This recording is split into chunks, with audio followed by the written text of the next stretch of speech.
Hi, friends. Today we're going to learn a new sound. Can you guess which one? It's the sound of the letter T.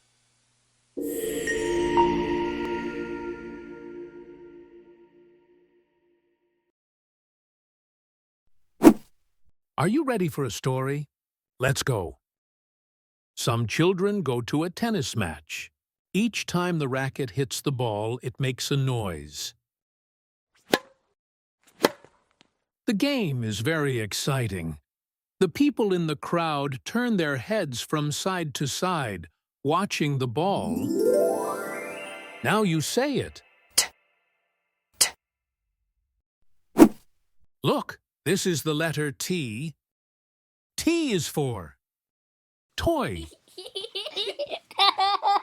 turtle, and tiger. Let's learn how to write letter T. Slash down and sleeping line. Great job, everyone. You've learned the sound of the letter T.